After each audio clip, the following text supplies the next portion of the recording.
출애굽기 11장 9절에서 10절 말씀입니다. 우리 함께 읽도록 하겠습니다. 여호와께서 모세에게 이르시기를 바로가 너희의 말을 듣지 아니하리라. 그러므로 내가 애굽 땅에서 나의 기적을 더하리라 하셨고, 모세와 아론이 이 모든 기적을 바로 앞에서 행하였으나 여호와께서 바로의 마음을 완악하게 하셨으므로 그가 이스라엘 자손을 그 나라에서 보내지 아니하였더라. 아멘. 성도님들, 우리가 성경을 읽다 보면 궁금증이 생기거나 이해가 안 가는 부분들이 있죠. 왜 하나님은 이렇게 하셨을까? 또는 성경 인물은 왜 이렇게 했을까? 이런 생각이 들 때가 있습니다. 나 같으면 이렇게 했을 텐데, 이런 퀘스천이 붙을 때가 있죠. 오늘 본문도 그러한 본문 중에 하나일 겁니다. 히브리 민족이 애굽 땅에서 신음하고 있을 때 하나님이 그들의 부르짖음을 들으시고 그들을 그 땅에서 건져내시기로 작정하셨습니다. 하나님은 미디안에서 목자의 삶을 살고 있었던 모세를 선택하시고 그를 애굽으로 보내셨죠. 하나님은 모세를 통해서 히브리인들과 애굽인들에게 자신의 위엄과 능력을 보여주셨습니다.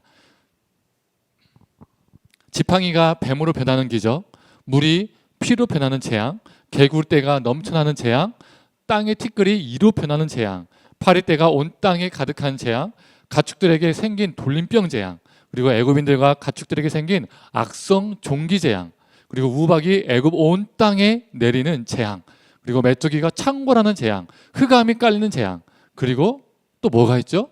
처음 난 것들이 모두 죽는 재앙이 연달아서 일어났습니다. 성도님들, 이 연속된 재앙 사건 속에서 궁금한 점이 있지 않으셨습니까?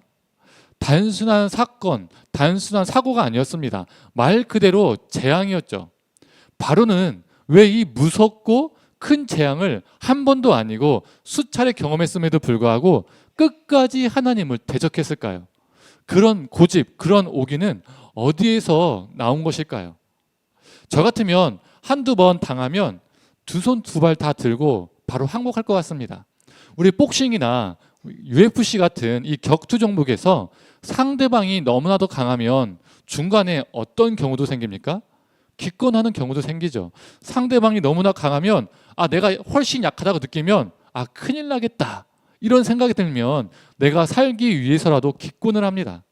지난 파리 올림픽에서도 이슈가 되었던 종목이 있었죠. 복싱 선수 중에서 남성이 여성으로 성전환 수술을 한 선수가 있었습니다. 이 선수 이름은 이 칼리프인데, 그 선수는 여성 복싱 선수로 출전을 했습니다. 그 과정에서 많은 상대 국가들이 반대를 했었죠. 이 신체적인 조건과 파워가 다른 여성들에 비해서 훨씬 남달랐기 때문입니다. 16강전에서 상대방 선수가 이 칼리프의 펀치 한 대를 맞고 바로 경기 46초 만에 기권을 했습니다. 이 펀치를 맞았을 때 지금까지 동성애 선수들과 다르다는 것을 느꼈던 것 같아요. 경기 후 인터뷰에서도 이 상대방 선수는 고통스러웠다라고 말을 했습니다. 아마도 이대로 경기를 했다가는 내가 죽을 수도 있겠구나, 나에게 큰일이 날 수도 있겠구나라는 생각이 들어서 기권을 했던 것 같습니다. 이처럼 상대방이 너무나도 강하면 사람은 자기가 살기 위해서라도 기권을 합니다. 이 수많은 재앙을 경험한 바로의 입장에서는 꼬리를 내릴 만도 한데, 기권을 할 만도 한데 왜 그는 끝까지 하나님께 저항을 했을까요? 성경은 그 이유가 바로가 완악했기 때문이라고 말하고 있죠. 그는 완악했기 때문에 하나님의 놀라운 기적과 재앙을 경험하고도 끝까지 하나님을 향해서 대적을 했습니다. 그런데 또 여기에서 우리는 의문점이 생기죠. 그게 뭘까요? 출애굽기 4장 21절과 9장 12절을 읽어보도록 하겠습니다. 먼저 출애굽기 4장 21절의 말씀입니다.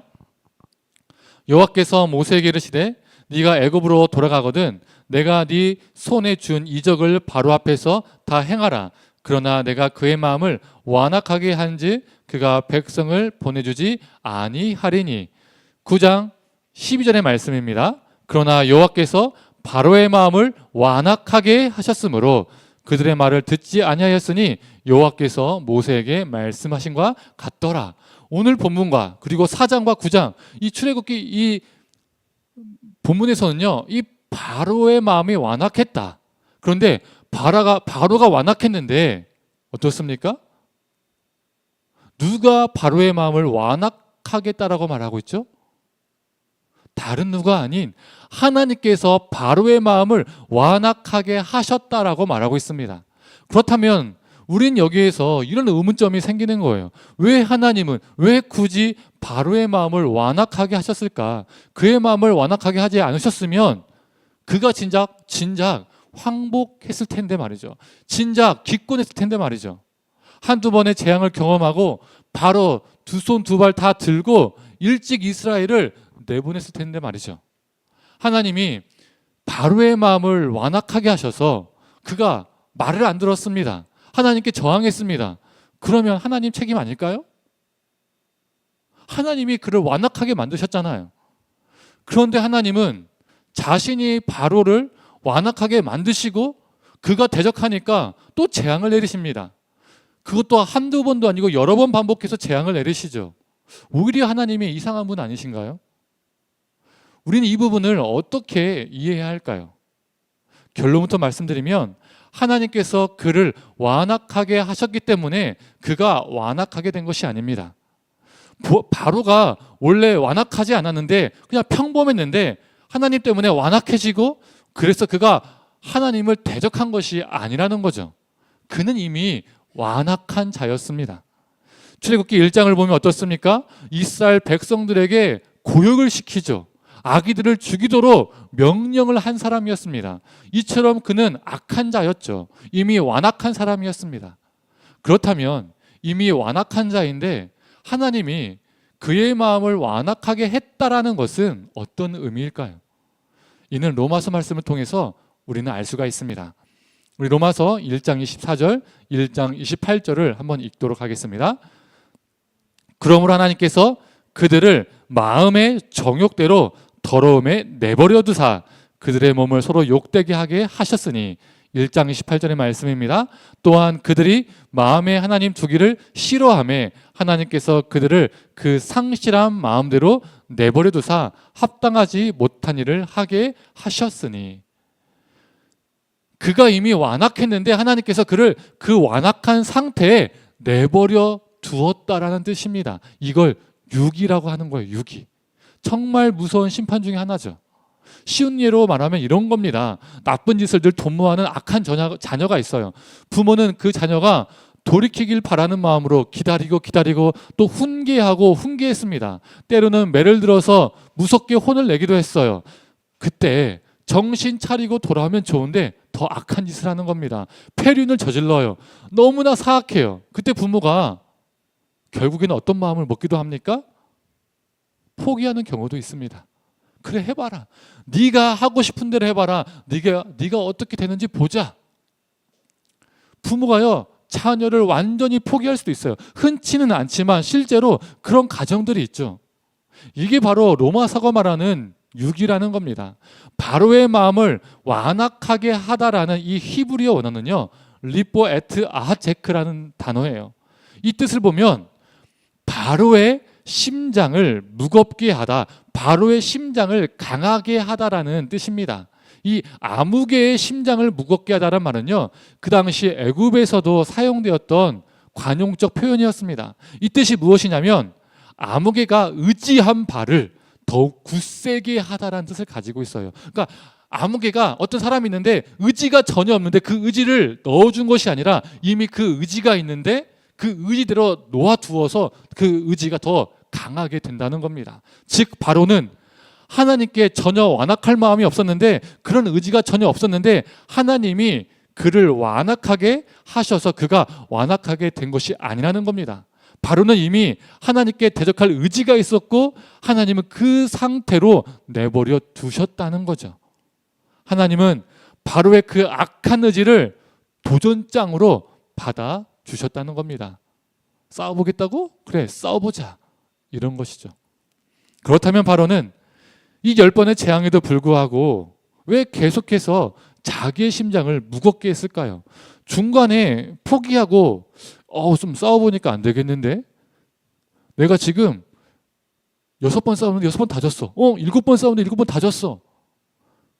이렇게 싸우다가 KO를 당했으니까 포기할 만도 할 텐데 왜 그는 무엇을 믿고 자기 심장을 끝까지 무겁게 했을까요?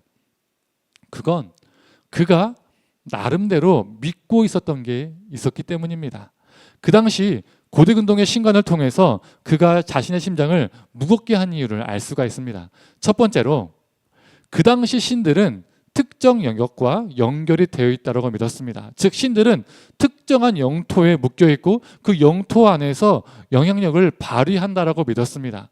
그래서 어떤 개념이 있었냐면 우리가 그 지역신이라는 개념은 알고 있었잖아요. 그런데 그 지역신의 개념에서 또 확장된 개념이 있습니다. 이게 무엇이냐면 그 땅에서는요 주신이 있고 객신이 있는 겁니다. 주신은 말 그대로 그 땅에서의 주인신이고요. 다른 말로 하면 현지신입니다. 우리 현지인처럼. 객신은 말 그대로 손님신이에요. 다른 말로 하면 타지신. 그 땅의 주신과 객신이 맞붙었을 때에, 즉 현지신과 타지신이 맞붙었을 때에 그 당시 사람들은 누가 강하다고 믿었을까요? 당연히 현지신, 주신이 강하다고 믿었습니다. 우리 한 달 전에도요 월드컵 아시아 예선전이 있었죠. 우리나라에서도 경기했었고요. 또 우리가 오만에 가서 경기를 했었습니다. 이 축구와 같은 경기를 할 때에도 홈 경기가 있고 원정 경기가 있죠. 홈 경기를 할 때 누구에게 유리합니까? 그 나라 자국 선수들에게 유리하죠. 즉 현지 선수들에게 훨씬 유리합니다. 반면 원정 경기를 가면 원정 간 선수들이 불리하죠. 이와 똑같은 개념입니다. 애굽인들과 바로의 입장에서는 애굽 안에서는 누가 현지신이고 누가 타지신입니까? 애굽 땅 안에 있는 자신들이 믿고 있는 신들이 현지신, 주신입니다. 심지어 그들은 다신교였기 때문에 현지신이 한 명이 아니에요. 떼거리로 있습니다. 신이 아니라 신들입니다. 반면 그들의 입장에서 여호와 하나님은 타지신인데다가 객신이에요. 그리고 한 명입니다. 한 명. 애굽 땅을 홈그라운드로 둔 수많은 현지신들과 겁없이 혼자 원정 경기로 온 신이 맞붙었을 때 누가 이길 거라고 생각하겠어요? 자신들의 현지신들이 이길 것이라는 믿음이 바로에게 있었던 겁니다. 그는 애굽 땅에서 여호와라는 신이 이길 확률은 거의 없다고 예상했을 거예요. 애굽의 신들이 타지의 그냥 객신도 아닌 불청 객신인 여호와를 결국에는 굴복시키리라고 예상했을 겁니다. 처음에는 좀 밀리더라도 결국에는 자신들의 신들이 이길 것이라고 믿었을 겁니다. 이렇게 믿는 구석이 있었기 때문에 그는 자기의 심장을 끝까지 무겁게 할 수 있었습니다. 두 번째로 이 고대근동의 사람들은 민족의 운명과 신의 운명이 연동되어 있다고 믿었습니다. 제가 예전에도 쉬운 예로 하나 들었었죠. A라는 민족이 B라는 민족과 전쟁을 해서 이기면 어느 신이 더 강합니까? 전쟁에서 이긴 A 민족이 믿는 신이 더 강한 신입니다. 지배하는 민족이 믿는 신과 지배를 받는 민족이 믿는 신이 있으면 어느 신이 더 강합니까? 지배를 하는 민족이 믿는 신이 더 강한 신이죠. 이처럼 신들은 그 민족과 연동되어 있기 때문에 민족 간의 관계를 가지고 그 신들의 강약을 이해했었습니다. 지금 우리 민족이 우리나라가 잘 나간다, 부국강병을 이루고 있다, 전쟁에서 승승장구한다, 수많은 나라를 지배하고 있다, 이러면 지금 우리가 믿는 신이 승승장구하고 있기 때문에, 우리가 믿는 신이 너무나 강하기 때문에 우리가 지금 잘 나가고 있는 겁니다. 그렇게 믿었어요. 반면 우리 민족이 몰락하고 있으면, 쇠퇴하게 되면, 지배를 당하고 있으면 우리가 믿는 신이 약해져서 쪼그라들어서 이렇게 되었다라고 믿었어요. 이처럼 신과 민족이 끈끈하게 연동되어 있기 때문에 민족의 현실과 신의 운명을 동일시했습니다. 이러한 신관을 바탕으로 이 바로의 관점에 봤을 때 애굽은 어떤 나라입니까? 지배하는 나라죠. 히브리인들은 어떤 민족입니까? 지배를 받는 민족입니다. 그래서 자신들이 믿는 신들이 월등히 강한 신들이고 여호와라는 신은 월등히 약한 신이었던 겁니다. 그러니 그 약한 신이 몇 번의 재앙을 애굽 땅에 내렸을지라도 그 약한 신보다 강한 자기들의 애굽의 신들이 결국에는 여호와라는 그 신을 꺾어 버릴 거라는 믿음이 있었던 거예요. 그래서 10번째 재앙 이후에 이스라엘을 나가도록 허락했지만 10번의 재앙으로 큰 고통을 겪었음에도 어떻게 했습니까? 끝까지 이스라엘을 추격했던 이유가, 따라가서 쫓아갔던 이유가 바로 여기에 있어요. 홍해를 건너기 전까지는 그 땅은 누구의 땅입니까? 애굽의 땅이에요. 애굽 신들의 홈그라운드입니다. 운 좋게도 여호와라는 신이 몇 차례 이겼지만 본래는 자신들이 믿는 애굽의 신들이 더 강하기 때문에 우리 홈그라운드를 벗어나기 전에 끝장내기 위해서 이스라엘을 추격했던 겁니다. 포기하지 않았던 거예요. 그러나 애굽이 어떻게 됐습니까? 홍해에 몰살되었죠. 애굽에 내린 열재앙과 홍해 사건을 통해서 우리 여호와 하나님이 애굽에게, 그리고 바로에게, 히브리 민족에게, 그리고 우리에게 보여주시는 것이 무엇입니까? 우리 여호와 하나님은 어떠한 특정한 땅에 연결되어 있지 않다는 거예요. 우리 여호와 하나님은 어떤 특정한 민족과 연동되어 있지 않다는 겁니다. 이스라엘의 약함이 하나님의 약함이 아니라는 거예요. 이스라엘의 패함이 하나님의 패함이 아닙니다. 반대로 이스라엘의 강함이 하나님의 강함을 이야기하는 것도 아닙니다. 이스라엘의 승리가 하나님의 승리와 늘 연결되어 있는 것도 아니죠. 만약에 우리 하나님이 특정한 영토와 특정한 민족에게 무조건적으로 연동된 신이라면 우리 하나님은 언제 정말 강력한 신이 되셔야 했을까요? 이스라엘 역사 속에서 몇 차례가 있었지만 그 중에 하나가, 대표적인 하나가 바로 오므리 왕조 때입니다. 오므리 왕조 때 대표적인 왕이 누굽니까? 아합이죠. 우리는 아합을 악한 왕으로만 알고 있지만 아합 때 북이스라엘은요 엄청난 부국강병을 이루었습니다. 그래서 아합이 죽은 이후에 오므리 왕조가 끝났음에도 불구하고 이 오므리 왕조가 끝난 100년이 지난 이후에도 아수르는 북이스라엘을 부를 때 어떻게 불렀냐면 오므리의 집이라고 불렀습니다. 이건 아수르 문헌에 남아 있어요. 그만큼 오므리 왕조가, 특히 이 아합 왕 때에 북이스라엘은요 엄청나게 강했습니다. 그러면 아합의 때 우리 하나님이 그 땅에서 엄청나게 강력한 신으로 경배 받으셨습니까? 아니죠. 어느 때보다 그 땅에서 하나님은 외면당하셨고 아합과 백성들은 바알을 추종했습니다. 이스라엘은 그 땅에서 승승장구했지만 하나님은요 그 승승장구를요 통탄하셨습니다. 그 땅을, 그 민족을 보시고 한탄하셨죠. 이처럼 우리 여호와 하나님은 그 고대근동의 신들과 달리 그 땅과 연동되지도, 그 땅에 귀속되지도 않은 분이셨고, 또한 민족과 연동되지도, 그 민족에 귀속되지도 않은 분이십니다. 이걸 세 글자로 뭐라고 표현하죠? 초월성이라고 합니다. 우리 여호와 하나님은 땅의 민족에 연동되지 않는, 귀속되지 않는 초월적 존재이시죠. 그래서 애굽 신들의 홈그라운드라고 믿어졌던 애굽 땅에서도 우리 하나님은 애굽 신들을 이길 수 있었던 겁니다. 이스라엘이 약한 피지배 민족일지라도 우리 여호와 하나님은 애굽과 그 신들을 이기셨습니다. 성도님들, 우리 하나님이 특정 땅에 연결되지 않은 초월적 존재시라는 것은 다른 말로 하면 우리 하나님은 온 땅의 주인이시라는 뜻입니다. 모든 땅이 애굽 땅조차도 하나님의 홈그라운드가 된다는 것이죠. 우리 여호와 하나님이 모든 땅의 주신이라는 겁니다. 그래서 바로는 애굽 땅이 자신들의 홈그라운드라고 여겼기 때문에 자신들이 이길 줄 알았지만 하나님은 자신의 홈그라운드에서 애굽을 이기셨던 것이죠. 이처럼 바로는 신이란 땅과 민족에게 연결된 존재라고 믿었기 때문에 자신들의 신들이 여호와를 이길 수 있다라고 믿었고 끝까지 자신의 심장을 무겁게 했습니다. 끝까지 완악했습니다. 성도님들, 그런데 바로만 완악한 길을 걸었을까요? 출애굽의 이 놀라운 역사를 경험한 이스라엘도 바로처럼 완악한 길을 걸었습니다. 자신들의 심장을 무겁게 했습니다. 이스라엘은 하나님을 가나안 땅을 다스리는 신으로 만들었습니다. 입술로는 하나님은 우리 여호와 하나님은 만물의 창조주시요 온 세계의 주관자시요 온 땅의 주인이라고 고백했지만 실제 믿음의 삶에서는 하나님을 가나안 땅과 연동된 신으로 치부했어요. 실제로 이 네겝 지역에서 이 네겝은요 이스라엘 남단의 땅입니다. 이 네겝 지역 이 쿤틀레트 아주드라는 땅이 있는데 그 땅에서 발견된 주전 8세기 히브리어 비명에 뭐라고 기록되어 있냐면 사마리아의 야훼, 대만의 야훼 이렇게 적혀 있습니다.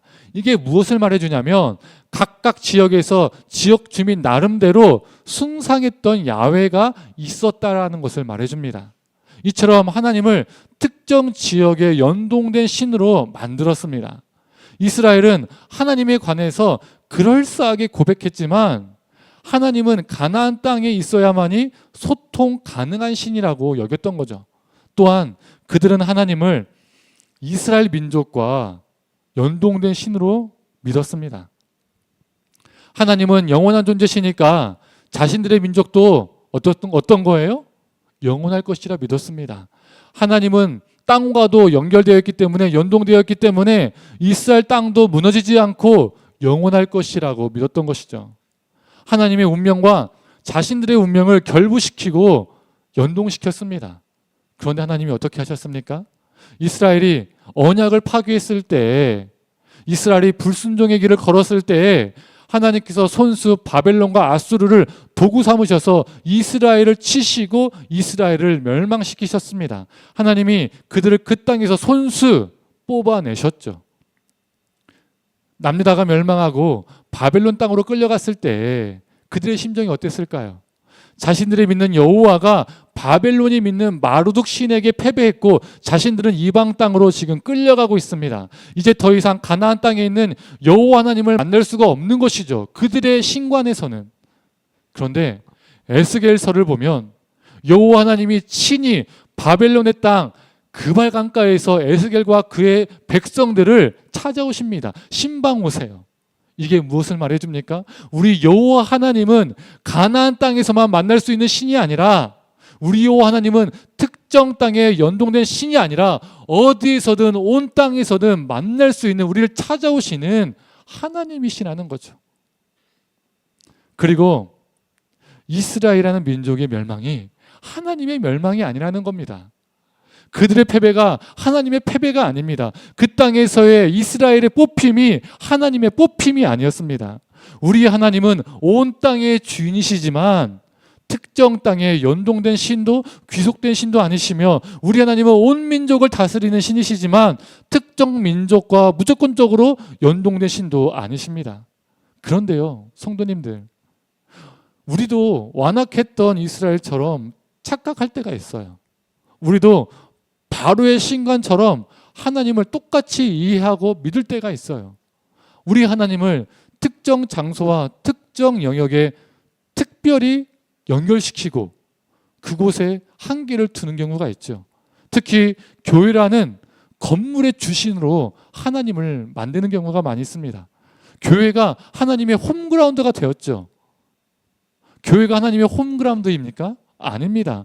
교회 안과 밖이 모든 땅이 우리 여호와 하나님의 홈그라운드죠.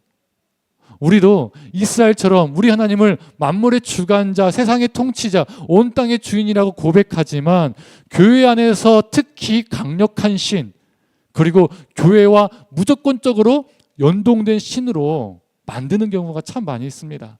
그래서 어떤 분들은 한국교회의 쇠퇴가 하나님의 쇠퇴처럼 여기는 분들이 있어요.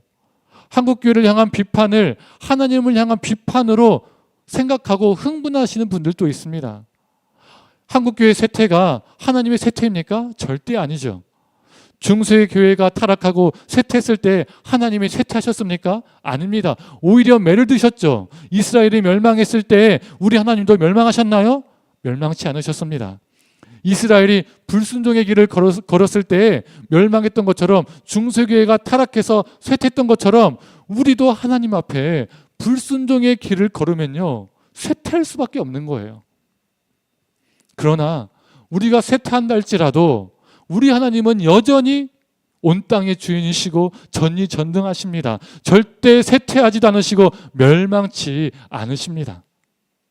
또한 한국교회를 향한 비판을 하나님을 향한 비판으로 우리가 흥분하기보다는 하나님께서 아수르와 바벨론을 도구 삼으셔서 불순종한 이스라엘을 치셨던 것처럼 우리도 거룩한 삶을 살아내지 못해서 하나님이 세상을 도구 삼으셔서 우리를 치시는 것일 수도 있다는 거죠. 오히려 우리의 거룩하지 못한 삶 때문에, 우리의 완악함 때문에 하나님의 영광이 가리워지는 것을 우리는 마음 아파해야 합니다. 우리의 완악함, 우리의 심장이 점점 더 무거워지는 것, 이 모습을 보고, 우리 자신의 모습을 보고 우리는 마음 아파야 합니다. 우리가 돌이키지 않으면 하나님은 우리도 그 완악함에 내버려 두실 수도 있습니다. 이것만큼 무서운 심판이 없잖아요. 내버려 두시는 거예요. 성도님들, 바로와 같은 완악함이 우리 안에 있다면 돌이키는 우리가 되기를 간절히 소망합니다. 이제 말씀을 정리하겠습니다. 지난 5월에 네 편, 내 편이라는 제목으로 설교를 한 적이 있었죠. 여호수아가 눈을 들어보니까 칼을 든 한 사람이 서 있었습니다. 그 사람은 하나님의 천사였죠. 그때 여호수아가 그 천사에게 묻습니다. 너는 우리를 위하느냐? 우리의 적들을 위하느냐? 표준 세번역과 공동 번역은 이렇게 말하죠. 너는 우리 편이냐? 우리 원수의 편이냐? 그때 천사가 어떻게 대답했습니까? 에이, 무슨 질문을 그렇게 해? 나는 너희들의 편이야. 나는 이스라엘의 편이야. 이렇게 대답했습니까? 아닙니다. 천사는 이렇게 대답했죠. 나는 여호와의 군대 대장으로 지금 왔느니라. 이게 무슨 말입니까? 나는 이스라엘 편도 아니고 가나안 족속의 편도 아니다. 나는 이쪽 저쪽 편도 아니다. 나는 여호와의 군대 대장으로서 여기에 와 있다. 나는 어느 편도 아니고 여호와 하나님의 편이다 라는 뜻이죠. 이스라엘 민족이라는 이유 하나만으로 하나님은 항상 무조건적으로 이스라엘의 편을 들어주시는 신이 아니십니다. 오늘 말씀을 표현으로 한다면 하나님은 특정 민족과 무조건적으로 연동되시는 분이 아니시기 때문에 무조건적으로 이스라엘을 편들어 주시는 신이 아니라는 거죠. 여호와의 군대 대장의 천사가 누구의 편도 아니고 하나님의 편이라는 것은 이스라엘이 하나님께 불순종한다면 이 여호와의 군대 대장의 칼날이 이스라엘에게도 향할 수 있다는 뜻입니다. 이스라엘도 그 칼날을, 그 심판을 피할 수 없는 것이죠. 그래서 하나님이 자기 편이 되어주기를 바라는 것이 아니라 이스라엘이 하나님의 편이 되어야 합니다. 이스라엘이 하나님의 도우심을 받으려면 그들이 하나님 편에 서야 합니다. 하나님을 자기 편으로 만들려는 것이 아니라 그들이 하나님 편에 서야 하는 것이죠. 이와 마찬가지로 우리 하나님은 이 땅의 교회를, 그리고 우리 기독교인들을 무조건적으로 편들어 주시는 분이 아니십니다. 이 땅의 교회와 무조건적으로 연동되시는 분도 아니고 우리 기독교인들과도 무조건적으로 연동되시는 분도 아닙니다. 그래서 하나님이 언제나 내 편이라고 생각하는 것, 또한 하나님을 내 편으로 만들려고 하는 것, 이거 참 위험한 생각입니다. 그런 생각은 우리를 더욱더 완악하게 만들 수 있습니다. 내가 어떻게 살든, 내가 무엇을 하든 교회라는 장소에서 열심히 예배드리고 종교적 제의를 하면 하나님은 나와 늘 연결되어 있다라고 믿게 만들기 때문이죠. 그렇게 믿으면 믿을수록 우리의 심장은 더욱더 딱딱해지고 무겁게 됩니다. 우리 심장이 딱딱해지고 무거워질수록 결국 하나님을 두려워하지 않게 되죠. 그리고 죄악을 행하는 것에 대해서 더욱더 담대해지고 둔감해집니다. 이스라엘이 그랬잖아요. 성도님들, 우리가 바로처럼 멸망한 이스라엘처럼 완악해지고 또 완악해지는 것이 아니라 우리의 심장을 단단하고 무겁게 하는 것이 아니라 하나님의 말씀 앞에 우리의 심장을 부드럽게 하는 자, 하나님의 말씀 앞에 우리의 심장이 뜨겁게 박동하는 자 되기를 간절히 원합니다. 그래서 하나님 앞에 거룩한 삶을 살아내어서 우리의 그 부드러운 심장을, 순종하는 심장을 하나님께 드리는 자가 되기를 간절히 축원합니다. 이 시간 함께 찬양하고 기도하도록 하겠습니다.